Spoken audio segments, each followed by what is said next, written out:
So this is the 8th year of our Technology Trends report, and I think the one thing that you'll find from all the reports is the only really constant is change, and I think the pace at which technology change is happening is increasing every year, and you can see that evidence through the report. This report is really kind of trying to bring that all together. You know, the key theme around the report this year is around that what we're calling the kinetic enterprise. And that's really an enterprise where, you know, it's trying to deal with that kinetic energy, which is really about taking, you know, the potential that's out there and all the technologies and the level of disruption, and really bringing that to something that organizations can, you know, I can look at all those technology trends, the disruption that they offer, and actually say which ones are relevant to my business and which actually are not. I think one of the key trends we talk about is IT unbounded, and really what that's about is how do I do that, right? How do I organizationally change myself to be able to figure out what are the right technologies that's going to have the impact I want in my business? And where we look at where we think it's going, and we've already seen, you know, some organizations make significant progress on this, is really breaking down the silos, within IT, and we see things, you know, we've seen over the last few years things like DevOps and IT, which really break those internal boundaries down. But I think what you've really got to do is break those down with the business. And the most successful organizations that are dealing with this sort of that disruption have made that breakdown between what's a IT organization and what's a business organization. And instead of them having two different organizations, or even having projects, they're now building teams around products and services that are a combination of the skills in the IT organization and the business organization. So that piece around the IT unbounded, I think, is really important in an Irish context.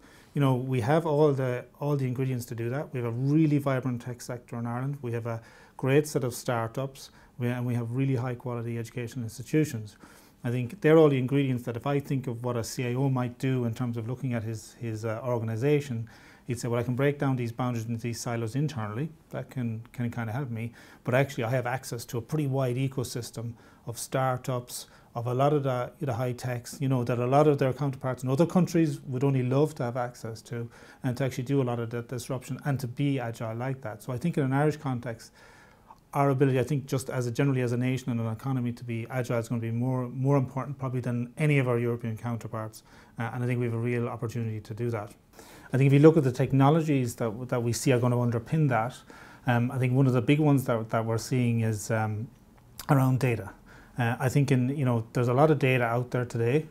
I mean, we all hear the numbers about the amount of data that's generated in the world every day, and it's like absolutely phenomenal.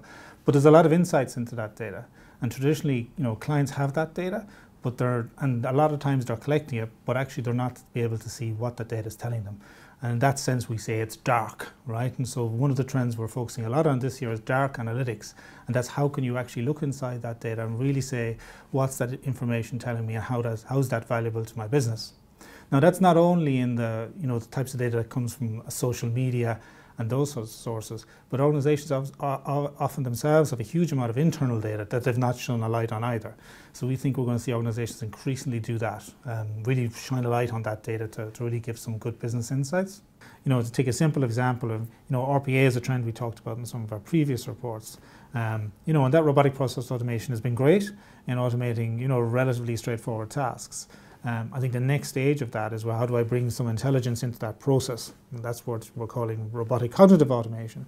And actually, some of that machine intelligence is going to help, I would say, people make better decisions by making some of the decisions or suggesting some decisions to people and really bring it to the next level.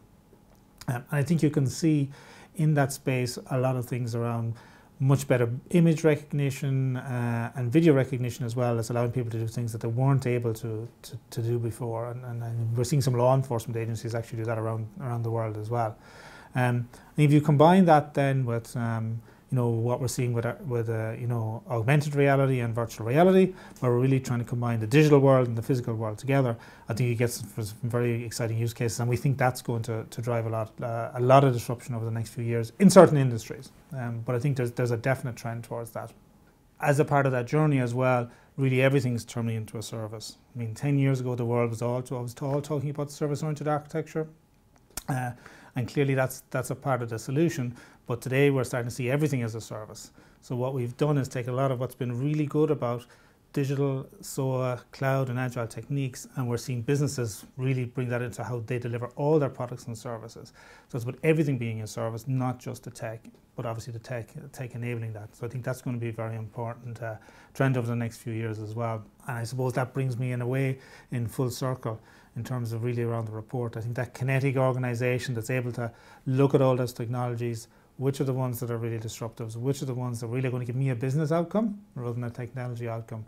I think that those sorts of kinetic enterprises that are able to move that from that potential to actually make that happen are going to be the most successful.